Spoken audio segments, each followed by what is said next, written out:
Bom, novamente nós estamos aqui e quem está acabando de acessar o canal da igreja, meu bom sábado, nós já tivemos uma participação prévia aqui, um momento de oração intercessora, mas Deus seja louvado por tudo, acima de tudo que Ele seja louvado. E agora nesta manhã eu gostaria de começar a pregar para você sobre um assunto importante, mas eu não poderia deixar também aqui de me congratular com um ministério muito importante da igreja, que é o ministério dos surdos. Todos os irmãos que são surdos ou mudos, esta é a linguagem correta, não é deficiente físico, surdo ou mudo. E também já aprendi que não é linguagem de sinais, viu? Todos vocês que estão aqui, que vocês sejam muito bem-vindos, e aqueles que participam desse ministério também, que Deus os use bastante para traduzir a mensagem do pregador. Eu não sou versado em Libras, mas que Deus abençoe vocês. Amém? Irmãos, vai aparecer agora para você na tela aí o tema de hoje que eu já havia anunciado previamente. A ira do Cordeiro. Pode Deus irritar-se? Eu quero convidar você a abrir a sua Bíblia comigo no livro de Apocalipse, capítulo 6. E eu espero que você em casa também acompanhe com sua Bíblia o texto que nós vamos ler. E eu vou mostrar também no quadro, para que você também possa ler junto. Coloca aí na tela, por gentileza. Apocalipse, só um minutinho que não... Ok, passou. Apocalipse, capítulo 6, versículos 6 e 17. Assim diz: E diziam aos montes e aos rochedos: Caí sobre nós, e escondei-nos do rosto daquele que está sentado sobre o trono e da ira do Cordeiro. Porque é vindo o grande dia da sua ira, e quem poderá subsistir? A ira do Cordeiro. A primeira estranheza desse texto é a própria forma constructa que o termo é colocado, ira de um cordeiro. Parece tão antagônico quanto dizer o miado do cachorro ou o latido do gato. Não faz sentido. O cordeiro sempre é reconhecido como sendo um animal dócil, não ofensivo, que não agride.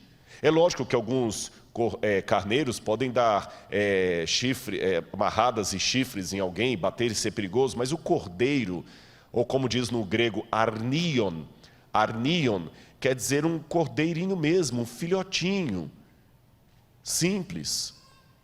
Ele ficar irado. É estranho nós imaginarmos isto, aquele cordeiro que nos ama, que deu sua vida por nós, agora está de repente irado. Por que temos tanta dificuldade de tratar desse assunto da ira do Cordeiro? Eu quero mostrar algumas coisas e você entenderá nisso. Coloque na tela, por gentileza. Eu fiz menção durante a semana de um sermão pregado em 1741, um sermão famoso de Jonathan Edwards, que ele foi pregado em Enfield, Connecticut. E o sermão era baseado em Deuteronômio 32, 35, que diz: a seu tempo, quando revelar o seu pé, e ele proclamava a ira de Deus sobre o pecado.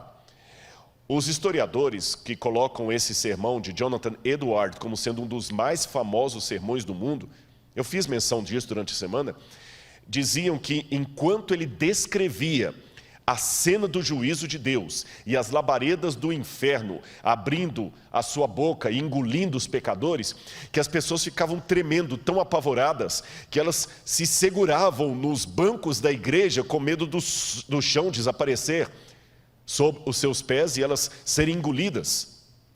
Foi um dos sermões mais famosos da história. O título dele: Pecadores nas mãos de um Deus irado. Se eu anunciasse aqui na igreja um sermão com esse título, Pecadores nas mãos de um Deus irado, muita gente já ia começar a dar dislike sem ao menos assistir. Não faria muito sentido hoje falar de pecadores nas mãos de um Deus irado. Essa imagem não é politicamente muito correta para os dias em que vivemos. E por quê? Eu vou explicar para você. Olha aí na sua tela o que eu quero dizer. Você sabe que hoje a ideia de uma pessoa excessivamente irada pode ser considerada até uma mente doentia que, aliás, a psicologia classifica como distimia. Quem se lembra do famoso Seu Lunga, um dos homens mais mal-humorados do mundo? E dizem que o mau humor chega a ser uma doença crônica, que deixa a pessoa chata, uma pessoa muito difícil de conviver com ela. O ranzinza vive geralmente irritado, isolado consigo mesmo, irritado com os demais. A qualidade de vida dele pode ser de depressão, e é difícil conviver com alguém ranzinza. O seu Lunga, ele pode ser até um personagem famoso do folclore nordestino. Aliás, dizem até que ele é tão ranzinza que ele moveu uma ação contra os escritores de cordel do Nordeste, que faziam histórias baseadas no seu temperamento irascível, e ele ganhou a causa. Todo mundo ouviu falar do Seu Lunga, e até hoje, apesar dele ter ganhado a causa judicial, até hoje, quando querem no Brasil falar de exemplo máximo de alguém com distimia ou com mau humor crônico, alguém que se ira rapidamente ou com violência, pensam no Seu Lunga. E quando a gente fala de Deus, um Deus irado, a primeira imagem que nos vem é de um Deus parecido com o Seu Lunga. Um Deus que não parece muito politicamente correto. É curioso que realmente a imagem de um Deus sentado num trono, de barba branca e cara fechada, com o dedo em riste para destruir pecadores, não parece ser a melhor fotografia de Deus para mostrar. É tão desgastante essa imagem de um Deus irado, que já nos tempos, pouco depois do período apostólico, você já tinha Marcião, que era um dissidente do cristianismo, dos hereges, que chegou a proclamar que havia dois deuses, o Deus do Antigo Testamento e o Deus do Novo Testamento, e que os dois estavam em oposição. O Deus do Antigo Testamento, segundo Marcião, é aquele Deus irado, que destrói Sodoma e Gomorra, que destrói os antediluvianos, que dá a lei, que faz Uzá ser fulminado apenas porque tocou na arca, que fulmina Nadab e Abiú só porque levaram fogo estranho no santuário. Já o Deus do Novo Testamento é o Deus que diz para a pecadora: vá e não peques mais, nem eu te condeno. É o Deus que oferece para a samaritana água. É o Deus que tem paciência com os apóstolos, é o Deus do Calvário. E os dois estão em franca oposição. Mesmo que hoje você nunca tenha ouvido falar em Marcião, muitas pessoas acabam ecoando, ainda que inconscientemente, a teologia dele. Parecem falar de dois deuses distintos. Até na teologia evangélica, desculpem os irmãos evangélicos, eu vejo um pouco de marcionismo, quando dividem demais a história da salvação entre o tempo da lei e o tempo da graça. Como se o tempo da lei fosse um tempo de legalismo e o tempo da graça fosse um tempo de melhor salvação, de salvação diferente. Não, Moisés, Adão, Elias, Isaías, Daniel, todos os que viveram na chamada dispensação da lei, foram salvos pela fé, tanto como aqueles que viveram na chamada dispensação da graça. A diferença é que os do Antigo Testamento depositavam a sua fé no Cordeiro que haveria de vir, e os do Novo Testamento depositavam a sua fé no Cordeiro que veio e voltará. Mas, de qualquer forma, por detrás de tudo isso existe essa dificuldade de conciliar a imagem do Deus Jesus com o Deus Javé. Um parece que está pronto a destruir, o outro parece que está só querendo amar e perdoar. Mas o Apocalipse une os dois ao falar da ira do Cordeiro.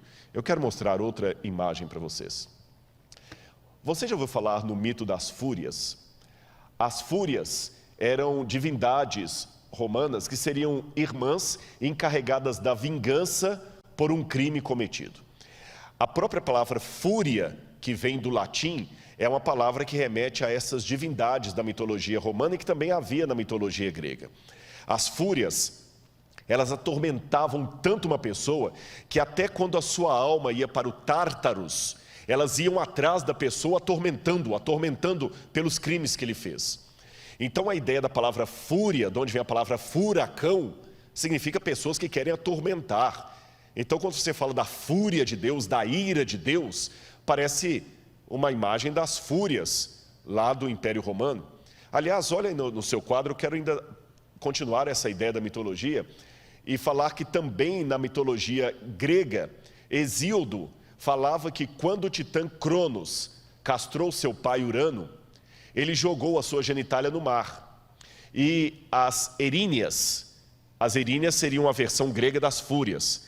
Elas nasceram do sangue de Uranos. Deixa eu contar isso aqui para você. Na mitologia grega, segundo contada por Hesíodo, como foi o nascimento dos deuses, havia originalmente Gaia, que é a chamada Terra, e Uranos, que é o céu. Uranos e Gaia coabitaram e tiveram 3 tipos de filhos. Tiveram os centimanos, tiveram os titãs e tiveram os cíclopes. E Uranos não gostava dos seus filhos e ele sempre queria prender os filhos na barriga de Gaia. Só que os titãs se rebelaram contra o próprio pai, castraram o pai, e o sangue do pai caiu, e o membro do pai também caiu no mar.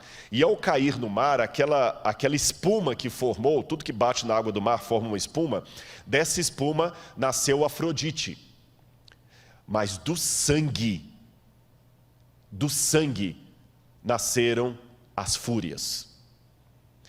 Isto mostra, de certa forma, uma origem até psicológica da fúria. Afrodite é a deusa do amor. Ela nasceu da espuma do mar, mas do sangue, da necessidade de revanche, de vingança, nasceram as fúrias.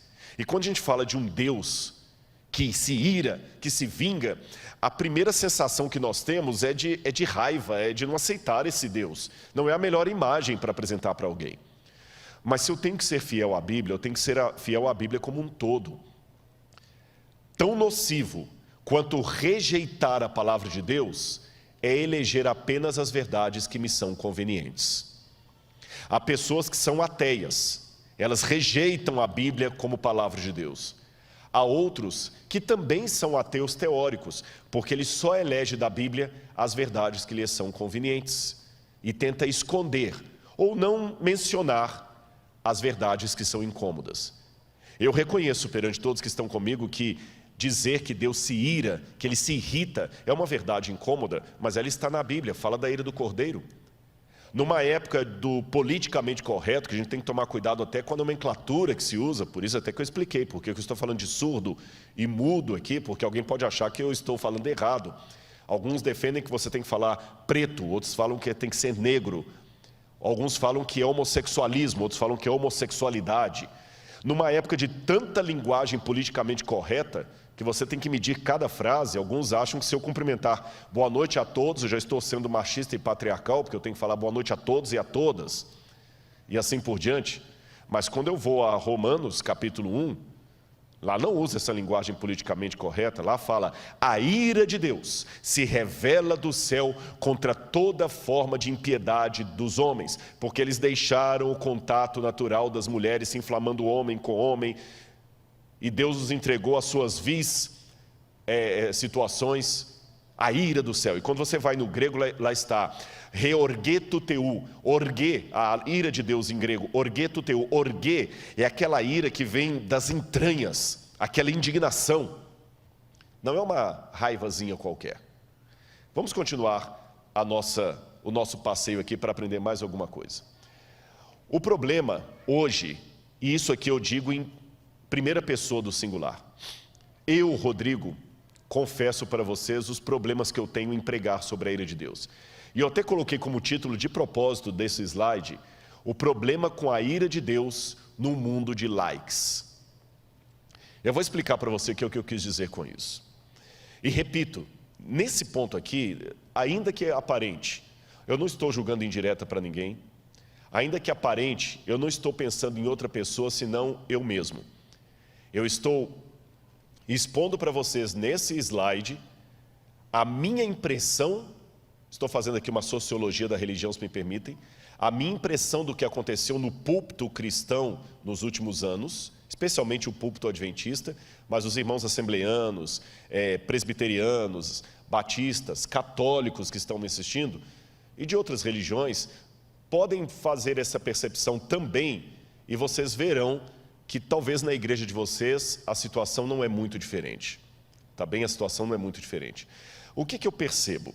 E eu estou colocando também as dificuldades que eu enfrento. As dificuldades que eu enfrento. O que eu percebo é que a igreja, estou falando mais propriamente dito da igreja adventista, mas você pode ampliar isso para outras. A igreja adventista, no passado dela, ela tinha uma ênfase talvez muito legalista. Até eu tiraria o talvez, foi uma ênfase legalista. Compreensível pelo momento em que a igreja nasceu. Compreensível, não necessariamente justificável. Você sabe que quando você nasce em determinado contexto, você tem que dar uma ênfase, alguma linguagem que ela pode ser um pouco extremista. A igreja adventista surgiu numa época em que a lei de Deus estava sendo completamente ridicularizada, colocada ao pé. O universo norte-americano do evangelicalismo estava muito liberal e pouco espiritual. Se você ler até alguns depoimentos de pessoas da época, as igrejas estavam vazias, desanimadas, as pessoas não tinham convicção, os sermões eram todos lidos. Leia um pouquinho sobre as igrejas evangélicas nos Estados Unidos do século XIX e você entenderá o movimento adventista. Então a igreja adventista levantou dando muita ênfase à lei. Mas deu uma ênfase à lei tão grande, tão grande, tão grande, que ela se tornou uma igreja de discurso legalista. Em 1888, teve uma conferência nos Estados Unidos, em Minneapolis, para pela primeira vez a igreja começar a entender o que significa justificação pela fé e não pelas obras. Mas no Brasil isso demorou a chegar. No Brasil, até por volta dos anos 1980, o púlpito adventista ainda era muito, mas muito legalista às vezes na abordagem dele. Havia uma ênfase muito grande à doutrina em detrimento ao relacionamento. Quem é adventista de berço vai lembrar desse episódio que eu estou falando. Havia uma ênfase muito grande que era muito dada às regras. Não pode isso, não pode aquilo, não pode aquilo outro. O dia de sábado era mais um dia de não podes do que um dia de pode. O próprio pastor Alejandro Bullion contava de uma experiência de uma família que, para poder ensinar para o filho a importância do sábado, chamava o sábado de o dia feliz.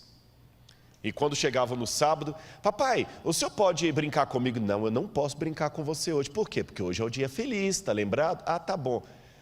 Papai, o senhor pode jogar uma bolinha comigo? Não pode. Pode andar de bicicleta comigo? Não pode. Por quê? Porque hoje é o dia feliz. Papai, você vai ficar na igreja hoje o dia inteiro, que tinha comissão à tarde, de manhã, era filho de pastor? Vou, mas por quê? Hoje é o dia feliz. Aí quando chegava por volta de 2 horas da tarde, o menino já perguntava assim, falta muito para acabar o dia feliz? Essa era a visão do sábado. Não pode, não pode, não pode, não pode. E as pessoas tinham um medo muito grande. O grande pavor de muitas jovens da igreja era o seguinte, escuta, mas eu não posso usar uma calça comprida nem no trabalho? Eu ainda alcancei um pouco, que eu vim para a igreja nos anos 80, eu alcancei um pouco disso. Eu lembro que alguns irmãos defendiam que mulher não devia usar calça comprida nem para dormir, porque Jesus podia estar voltando à madrugada e se ela estivesse de calça comprida iria se perder. Era essa a ênfase, e doutrina, e quando você tinha as vigílias da igreja, eram vigílias para ficar estudando só Apocalipse 13, Daniel capítulo 2, e os irmãos sabiam de cor, era uma ênfase muito grande à doutrina, em detrimento a relacionamento com Jesus. E muitas pessoas adquiriram até um trauma da infância dele na igreja, porque tudo era muito fechado. Eu conheço filhos de pastor que ficaram até assim meio revoltados com a igreja. Eu lembro de um deles, que na primeira colportagem ele comprou uma calça jeans, daquela que tinha boca de sino, e quando ele chegou com a calça em casa, o pai bateu nele e rasgou a calça toda e falou, filho de pastor não usa calça jeans. Futebol era pecado, tudo era pecado. Mas, felizmente, a igreja aprendeu a justificação pela fé no Brasil, e aqui eu faço um pleito de gratidão ao ministério do pastor Alejandro Bullion. Alejandro Bullion foi um dos pioneiros que, ao lotar os estádios de futebol, ele começou a pregar de um Jesus que ama, de um Jesus que perdoa. Antes disso, as pessoas tinham uma ideia de um Jesus que pune. Eu me lembro agora da história de Martinho Lutero. Martinho Lutero, no século XVI, quando ele também descobriu a justificação pela fé, Lutero fora criado dentro da teologia medieval, que também só acentuava a lei, os códigos, os dogmas da igreja. E Lutero chegava a dizer assim, eu tenho mais medo de Jesus do que qualquer coisa. E quando alguém o aconselhava a amar a Cristo, Lutero escrevia: amá-lo, eu odeio. Eu prefiro ouvir o nome de um demônio a ouvir o nome de Cristo. E quando eu prego sobre a vida de Martinho Lutero, eu costumo colocar um adendo aqui: antes que você se ofenda com a declaração dele, deixe-me dizer que Deus é menos ofendido pela sinceridade de um pecador do que pela hipocrisia de um santo. E quando Lutero descobriu a justificação pela fé no livro de Romanos, aí que Lutero entendeu que os seus pecados eram um grão de areia na montanha do amor de Deus, e que a justiça não era algo que Deus cobrava de Lutero, mas que Deus lhe oferecia. E o livro de Romanos mudou a vida de Lutero.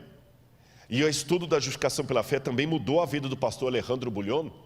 E os que são mais vividos na igreja se lembram do próprio pastor Alejandro Bullion, em quem eu tomo licença de me inspirar aqui. Ele foi um dos pioneiros que teve a coragem de fazer algumas coisas que eu fiz essa semana aqui, quando eu revelei que eu ainda tenho questão com depressão. Porque o Bullion foi um dos primeiros pregadores que teve a coragem de, num estádio para 10 mil pessoas, 20 mil pessoas, falar que ele estava perdido dentro da igreja. Um pastor departamental de jovens admitir. Os que são mais jovens talvez não conheçam as pregações do pastor Bullion. Talvez no YouTube você encontre. E eu me lembro que eu estava entrando para a igreja naquela época. A Campal de Itabuna, quando ele falou conhecer Jesus é tudo, e o maestro Williams Costa Jr. cantava: conhecer Jesus é tudo o que preciso conhecer. Entender o amor é tudo o que preciso compreender para ter poder no viver. E eu lembro o pastor Bullion pregando: não importa quem você é, Deus ama você. E jovens adventistas, talvez alguns até mais velhos ali na igreja, chorando copiosamente, se derretendo aos pés de Jesus. Foi maravilhoso.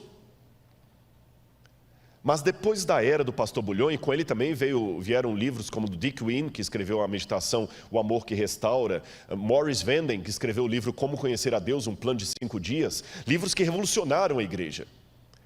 Mas eu vi um movimento pendular. A igreja antes tinha muita ênfase na doutrina em detrimento ao relacionamento. Mas ela passou o pêndulo, ela passou o pêndulo para o outro lado, e agora ela tem muita ênfase no relacionamento em detrimento à doutrina. E numa era pós-Bullion, eu sou obrigado a alertar, é uma leitura que eu estou fazendo em primeira pessoa do singular, que se no passado havia um exagero na doutrina em detrimento ao relacionamento, vou repetir a frase: se no passado havia uma ênfase na doutrina em detrimento ao relacionamento que causava um descompasso espiritual, hoje nós estamos numa ênfase no relacionamento em detrimento à doutrina. Eu vou até narrar nas músicas. Vocês já viram como é que eu sou apaixonado com Arautos do Rei. Olha a tônica no passado.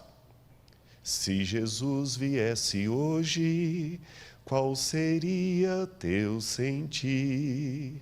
Talvez tu procurasses te esconder devido a algum pecado. Vocês perceberam? Perceberam a questão do medo? Não estou pejorando não, foi isso que me converteu, estou apenas fazendo uma leitura. Olha a musiquinha da criança. Cuidado, olhinho com que vê.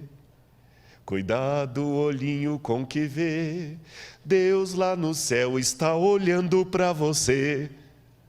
Olha a ênfase. Mas agora olha a ênfase de muitas músicas. Jesus te ama de qualquer jeito. Jesus não julga. Jesus não condena.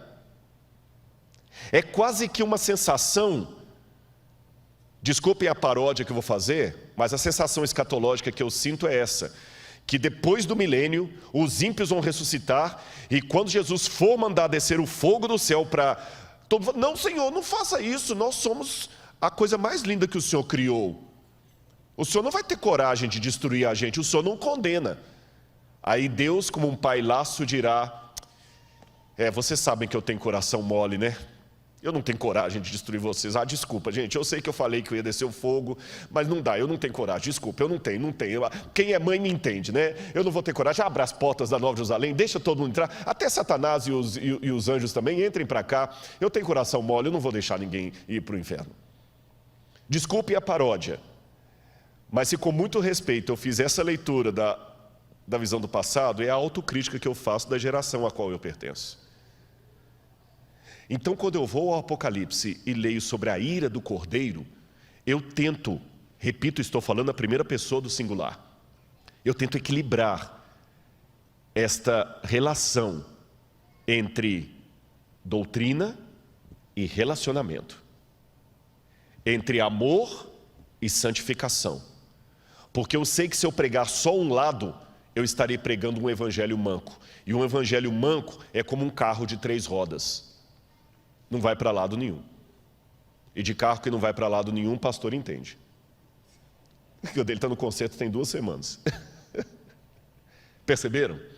Volte, por gentileza, o slide, que eu ainda quero fazer alguns comentários de coisas que eu me preocupo em relação a mim mesmo e a minha pregação. Coloca lá, por gentileza. Eu, vivendo no mundo de likes, o pastor me perguntou quantos seguidores eu tenho no YouTube aqui, 720 mil. Eu, às vezes, me sinto um pouco numa camisa de força. Estou pensando em voz alta, onde eu sou obrigado a colocar coisas que podem dar mais likes e evitar os dislikes. É uma tentação. E para eu evitar os dislikes, eu vejo que hoje é proibido proibir. Eu vejo que hoje eu tenho que seguir o pêndulo homilético. Eu tenho que dar ênfase ao relacionamento em detrimento à doutrina. Porque se eu ficar falando de doutrina, muita gente não vai gostar. Eu tenho que ser descolado para eu ganhar likes, não almas, likes. E em ser descolado, uma pergunta que eu faço para mim mesmo. Eu fico muito feliz, a igreja me deu um terno da Brooksfield, desculpa, é uma loja boa. Mas eu ainda me preocupo, não estou desdenhando o presente da igreja, de jeito nenhum, não é isso. Mas é uma reflexão que eu faço, eu me preocupo com aquela questão da modéstia cristã. E permitam-me aqui os irmãos, eu acho que muito tempo nós tivemos um discurso patriarcal ao falar da modéstia cristã, porque só falava da mulher. Modéstia cristã tem a ver com joias, com saia, mas a modéstia cristã não tem a ver também com a roupa do homem? Eu acho que o jeito que eu me visto pode ser um bom ou um péssimo testemunho a respeito daquilo que eu represento. E eu sei que eu tenho que me vestir de uma maneira jovial para atrair os jovens, mas eu, Rodrigo, fico pensando, será que eu não estou usando a desculpa da adequação para ser moderninho? Será que agora, sob a égide de atingir o jovem, eu estou aproveitando isso como desculpa para ser altamente vaidoso e descolado, sob a pretensão de que estou sendo assim apenas para atingir o jovem, que eu não quero parecer tiozão? Será que eu não estou tão preocupado em ser descolado que agora eu me vendo na minha identidade denominacional só para ser descolado e ter mais likes? É a preocupação que eu faço todo dia comigo mesmo. Continua, por favor. Outro problema. Às vezes a gente é obrigado a querer evitar o controverso, a não ser que gere mais likes. Eu só vou seguir o controverso se ele for alguma coisa que vai bombar na internet. Quem que é o público que mais assiste na internet? Não são idosos. Idoso fica com o Facebook. É verdade. Idoso assiste pelo Facebook. A galera mais jovem é YouTube, é Netflix. E a galera mais jovem, eles gostam do controverso que desafia a tradição, não o controverso que desafia a cultura deles. Eu aqui colocar em dúvida a autoridade da igreja, um monte de jovens vai bater palma para mim. Esse fala. É só eu questionar a divisão aqui, questionar a igreja. É só eu falar contra os velhos da igreja, vai todo mundo, ei, é isso mesmo, valeu, blá, blá, blá. Nós temos que ensinar a igreja, esses velhos não entendem a gente, não tem diálogo. Beleza, é isso aí, Rodrigão, você é o cara. É o nosso youtuber. Mas se eu questionar Anitta, se eu questionar joguinho de internet, se eu denunciar músicas populares, aí não é bom não. Não, aí a gente não gosta, aí para com isso. Como é que é o nome daquele maior youtuber? Eu esqueci o nome dele, aquele que tem mais de... É o Whindersson Nunes e tem o outro também aí. Felipe Neto. Se eu detonar com o Felipe Neto aqui, não, é Rodrigo Quadrado, ele não entende. Se eu detonar, só eu estar mencionando o nome dos dois aqui, eu sei que alguém vai falar, Rodrigo, você não deveria falar do nome deles em público. Tem que respeitar, nós temos que ganhar esse pessoal. Você está muito com uma ideia de nós e eles. Cadê o amor? Nós temos que abraçar, você não pode detoná-los em público. Mas se eu julgar em direto aqui contra o pastor Ayrton Keller, aí vai ter um monte de retweet. Parabéns, isso mesmo, fala mesmo. Ou seja, eu tenho que evitar assuntos controversos, a menos que seja um controverso que atrai a juventude. Se eu escrever um livro, A Vida de Ellen White, os mais idosos da igreja e teologandos vão ler para cumprir a matéria de História do Adventismo. Mas se eu escrever um livro, A Vida Secreta de Ellen White, a verdade que a igreja quis esconder, nossa! Eu não dou 2 dias para eu ter mais de 1 milhão de exemplares aí vendidos aí, até sendo na Veja. Entendeu o que eu falei do controverso? Que tipo de controverso eu estou sendo na internet? Vamos continuar aqui. Outra, eu tenho que aprender que no mundo de likes, o correto é falar de amor, mas nunca falar de santificação, renúncia. E por fim, pregar apenas verdades que são convenientes. Repito, irmãos, essa lista que eu apresentei aqui, Deus é testemunha. Eu não ia ser estúpido de mentir para o Espírito Santo. Deus é testemunha que essa lista eu fiz pensando no meu canal do YouTube. Essa lista eu fiz pensando na minha atitude. E não quero que você pense assim, o Rodrigo está falando isso porque ele é exemplo. Não. Eu estou falando que eu posso escorregar. E já escorreguei. Pode ser que amanhã eu coloque um vídeo que eu falo assim, gente, eu não deveria ter colocado esse vídeo. Meu Deus, que besteira que eu fiz. Às vezes eu dei uma resposta que não deveria ter dado. Mas eu estou apenas mostrando para vocês algo chamado alta crítica. E estou pedindo a Deus para que eu consiga o equilíbrio entre doutrina e relacionamento. Que eu pregue um Deus de amor, mas um Deus que pune. Que eu pregue um Deus que salva, mas um Deus também que destrói no lago de fogo e enxofre. Porque se eu não fizer um equilíbrio entre essas duas coisas, eu estou selecionando da Bíblia o que me convém. E Deus fala, isso não dá, quem comigo não ajunta, espalha. Ou eu aceito a Bíblia de Gênesis ou Apocalipse, ou então não aceito a Bíblia, gente, porque está tudo em cadeia. Por exemplo, eu sei que como tem pessoas de várias religiões me ouvindo, se você já escutou algum teólogo falando com você que um Gênesis é um mito, que não existe Adão e Eva, que isso é um mito, que os conservadores, a teologia fundamentalista que não entende isso, então nós temos um problema, que se o Gênesis é mito, não teve pecado. Se não teve pecado, não tem redenção. Se não teve redenção, Jesus não teve morte redentora. Se ele não teve morte redentora, o que ele veio fazer aqui? Tudo cai por terra. Vamos continuar a nossa colocação aqui. Agora, Apocalipse 19, 13 e 15... fala da volta de Jesus numa forma muito interessante, que ali tem até um vídeo para vocês verem. Eu vou ler aqui, mas olha a imagem que está lá. Apocalipse 19, versos 13 e depois o verso 15. Quando fala de Jesus voltando, diz que ele está vestindo com um manto encharcado de sangue, e o seu nome é o Verbo de Deus. E fala no verso 15...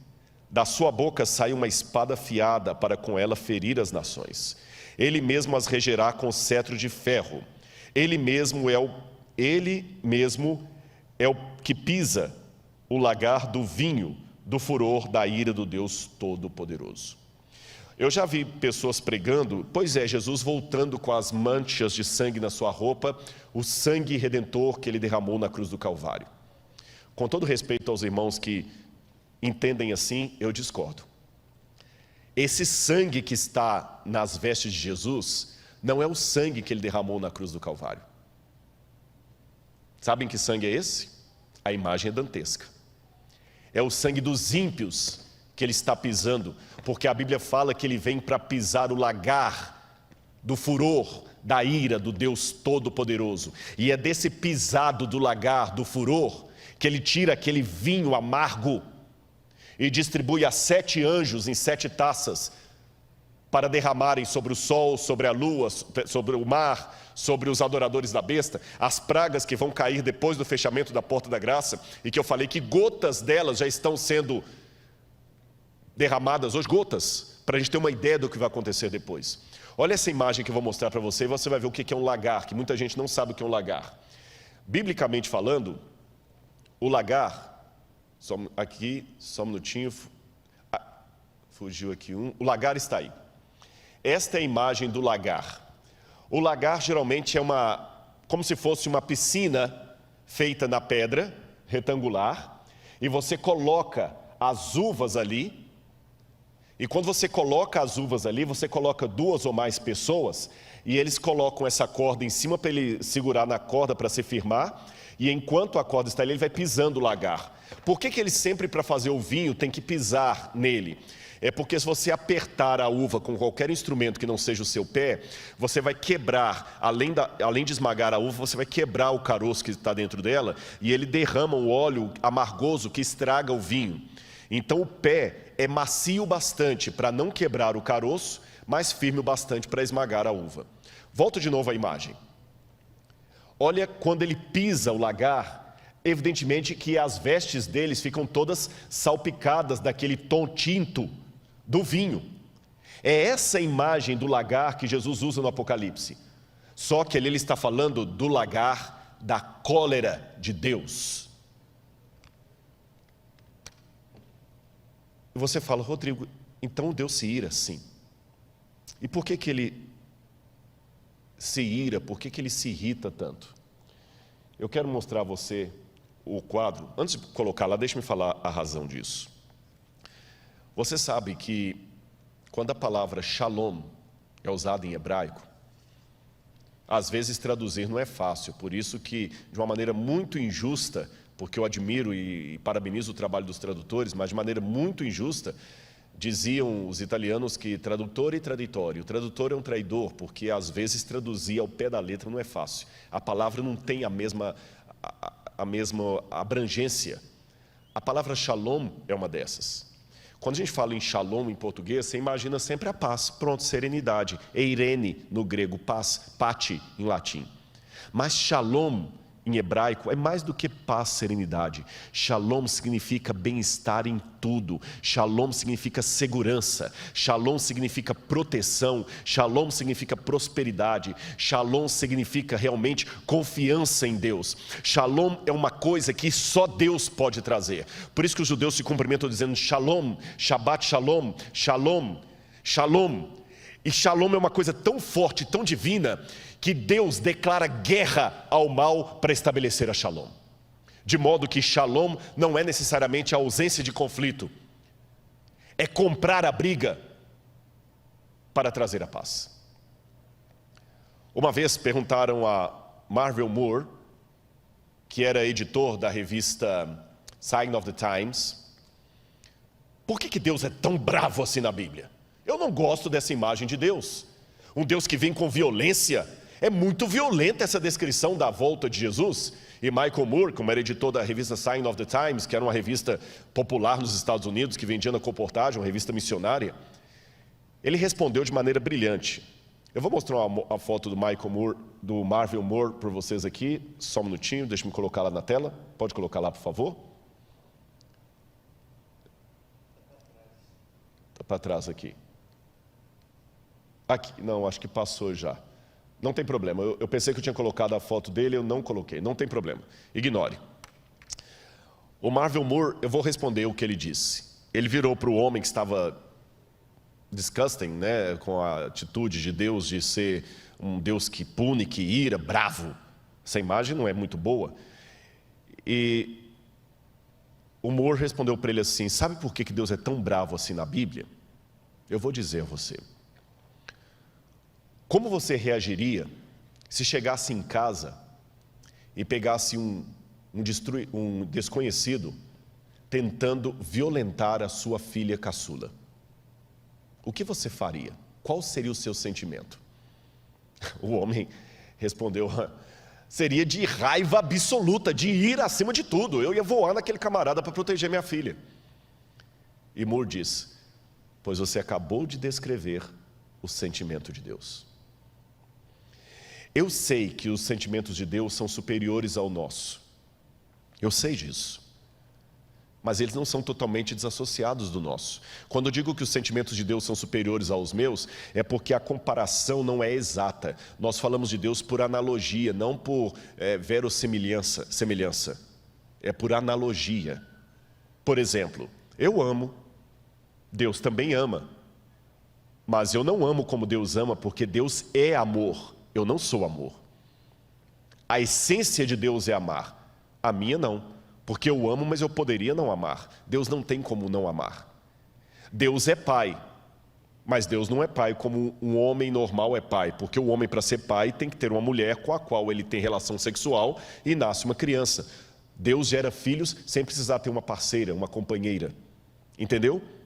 Mas isso também não significa que quando eu digo Deus Pai, que não tem associação nenhuma com a figura paterna no bom sentido dela. Isso não significa que quando eu digo que Deus ama, não tem nenhuma analogia com o fato de uma mãe que ama o seu filho. Por isso que eu digo, Deus está mais interessado em salvar você do que uma mãe de tirar um filho de uma casa pegando fogo. E na ótica divina, no caráter de Deus, a justiça e o amor não são coisas opostas. Então, mesmo amando, ele exerce a sua ira. Sabe por quê? A ira de Deus é contra o mal.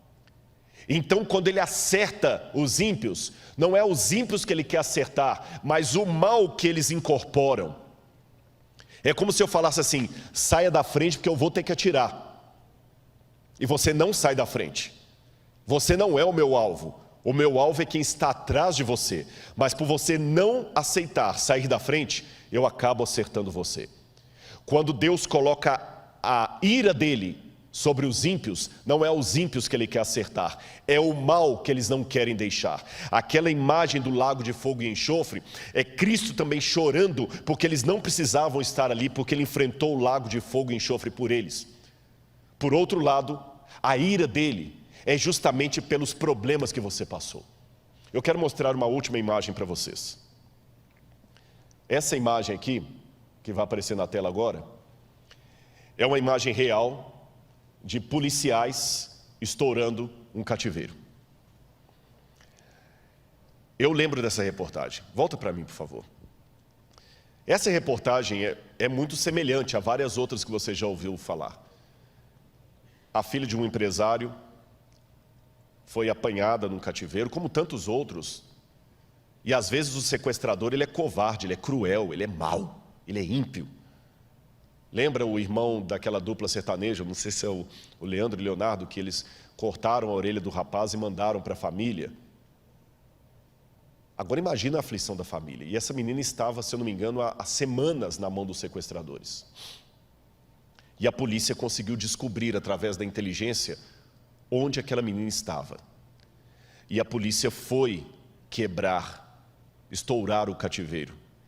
E quando eu vi a imagem, porque era essa época que tinha esses policiais que acompanhavam com o cinegrafista, quando eu vi a reportagem, eu entendi o significado da expressão estourar o cativeiro, porque literalmente é isso, estoura o cativeiro.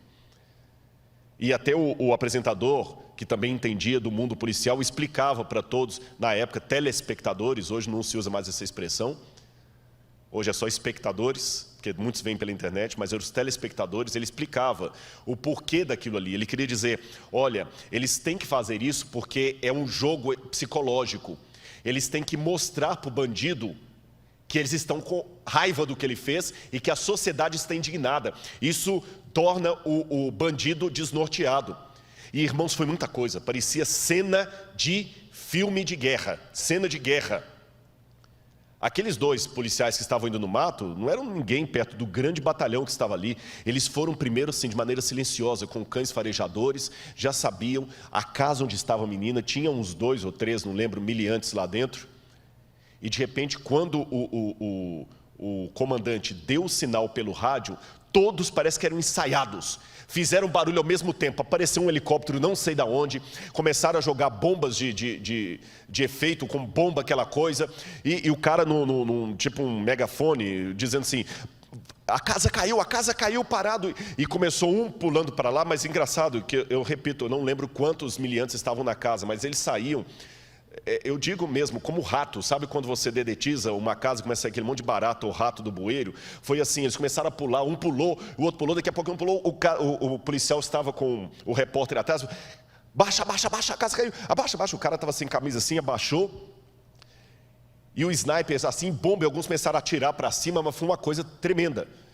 E de novo, o apresentador do programa explicou que era uma gangue muito perigosa, uma quadrilha, muito bem montada, e eles tinham que fazer aquilo porque eles tinham células em vários pontos, então tinham que rastrear tudo, não podia deixar ninguém escapar. Eles cercaram a área mesmo.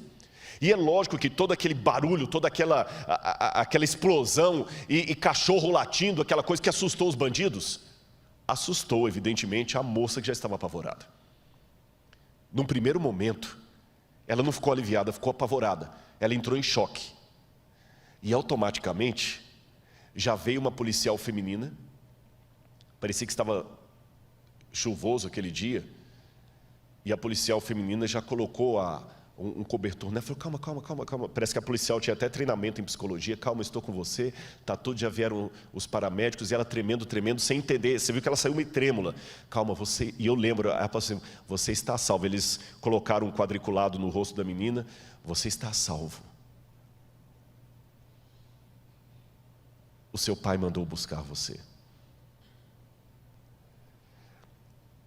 Meus amigos, meus irmãos, a volta de Jesus é descrita na Bíblia com barulho, som de trombetas, terremotos, a terra vai entrar em combustão. Um dia desse que a gente estava voltando para o hotel, eu estava comentando com a irmã Geni, ela falou, já pensou a volta de Jesus, esses prédios todos caindo? Eu falei, eu fico imaginando como é que vai ser. A terra vai se abrir, vai vir fogo, vai vir raio do céu, barulho, terremoto, trovão. Não se preocupem, a tropa de elite de Deus está vindo com fúria, com raiva, para tirar você desse cativeiro. Meu irmão, na Bíblia não diz que é pecado nós irarmos, irai-vos e não pequeis. A Bíblia fala que eu não devo ter rancor, falta de perdão, mas a ira contra o pecado eu tenho direito a ter. A indignação com que o diabo está fazendo comigo e com você, eu tenho o direito de ter. Deus me deu esse direito legítimo. Ter paciência no sofrimento e na provação que eu tanto preguei, não significa masoquismo, não significa gostar de sofrer. E quando um pregador se levanta com indignação e denuncia algumas coisas do púlpito, não é por amor do panfletário, é uma indignação coletiva do que está acontecendo nesse mundo. Eu estou indignado por haver crianças morrendo na África, eu estou indignado por haver crianças morrendo no Brasil, eu estou indignado porque há mulheres que estão apanhando do marido em casa, eu estou indignado pelo que o diabo está fazendo na minha vida, eu estou indignado até com os erros que eu cometo, ou que o diabo às vezes me faz cometer. Alguns voluntários, outros levados, não importa. Eu estou indignado pelo que está acontecendo com você. Então Deus está voltando. Ele fala assim, basta. O diabo já foi longe demais. E sabe aquele pai que entra para defender sua filha e luta com o bandido? Deus está voltando para lutar por você. É por isso que a volta de Jesus é uma cena de ira do Cordeiro. Ele vem. Eu espero que você não seja atingido pela ira de Deus, porque como eu falei, o alvo da ira de Deus não são os ímpios. O alvo da ira de Deus é aquilo que o ímpio voluntariamente abraçou e não quis soltar. Quando o fogo de Deus desce contra os ímpios e o diabo, o alvo deles não é os ímpios, o diabo, porque o teu diabo, na verdade, é um apelido que ele teve depois. Ele era um anjo. A dor de Deus em destruir o anjo é a dor de um pai de enterrar um filho que morreu por overdose de drogas, que para quem não tem sentimento é apenas mais um rapaz envolvido com drogas, mas para o pai, a mãe é diferente. Para mim é mais um drogado. Eu posso até falar que é um vagabundo, um drogado, mas para a mãe, ela vê aquele drogado Ela sabe que ele saiu da barriga dela. Ele mamou no seio dela. Ela o viu dando os primeiros passos. E agora o ver na Cracolândia morrendo com overdose, roubando para alimentar o vício, isso dói numa mãe. A mãe do pior bandido tem um misto muito grande, porque ela sabe que ele é um marginal, que ele matou, que ele é cruel, que ele é líder do tráfico, mas ele saiu dela. Eu não consigo imaginar que Deus terá prazer em destruir o diabo, porque para mim ele é o diabo. Mas Deus o viu como um anjo que foi criado, Deus o viu emitindo as suas primeiras palavras, Deus o viu quando ele ainda era um ser de luz no céu. Deus não tem prazer na morte do ímpio, isso está na Bíblia. Mas Deus tem que destruir o mal. E se o diabo, por decisão própria, quis incorporar o mal nele e ficar agarrado ao mal, Deus o destruirá, porque vai destruir o mal que está nele e ele vai junto. E assim vale por todos os ímpios. Mas este destino do diabo e daqueles que se unirem a ele, não precisa ser o seu destino. Você pode estar do lado da luz. Então, enquanto o quarteto vem aqui à frente, eu pedi que eles cantassem de novo a música de Breve Jesus Voltará, porque eu imagino e quero levar a sua mente agora comigo como uma projeção mental ao futuro. Hoje é apenas uma imaginação, que em breve se tornará uma realidade. O mundo estará consumido pelo caos. As pragas caindo agora sem mistura de misericórdia. O mundo envolvido nas trevas, nas mãos do anticristo. O povo de Deus sendo perseguido. Uma confusão geral. Alguns tendo falta de água potável para beber, outros de pão. Algumas nações não se entendendo, mas o mundo se unindo num decreto político, religioso, financeiro, social, enganado pelo inimigo de Deus. Se eu estiver vivo, eu quero estar entre aqueles que serão perseguidos. E quero estar com você, que ontem eu estendi a mão, porque nós vamos ver tudo aquilo que os adventistas me ensinaram. Não será mais uma descrição. Nós vamos ver o céu se abrindo. E de repente aparecendo uma pequena nuvem vindo do Oriente, do tamanho aproximado da mão humana. E essa nuvem vai começar a abrir um efeito diferente, como se fosse um túnel. E imagine a glória que será ver pela primeira vez um anjo de Deus cruzando o céu. Um anjo e outro anjo, e o mundo inteiro vai ver, o mundo vai parar de alguma forma, que eu não sei como, porque o mundo é esférico, o mundo vai ver. E as pessoas vão começar a comentar e vão mandar o WhatsApp, se a internet ainda estiver funcionando, olha para o céu, olha para o céu. E alguns desesperados, os comportamentos serão distintos, alguns vão pedir as rochas para cair em cima deles, outros vão ser destruídos talvez pelos prédios caindo, outros vão falar assim, alguma coisa está errado, não é certo, vão protestar, vão cuspir, vão blasfemar. E ele vai vir com poder e grande glória, e outro anjo, e mais outro anjo, e tudo aquilo que eu aprendi com a Sueli, quando ela me deu estudo bíblico pela primeira vez. E a irmã dela ainda me falou que essa semana ela sonhou comigo e com a volta de Jesus. Ela falou, Rodrigo, essa semana a Sueli teve muitos problemas emocionais, e ela falava toda hora, eu sonhei com o Rodrigo e com a volta de Jesus, Jesus voltando. Não vai ser mais um sonho. Eu apelo a você, meu irmão, minha irmã, prepare-se para o dia da volta de Jesus. A ira do Cordeiro é contra o mal, a ira do Cordeiro é a seu favor.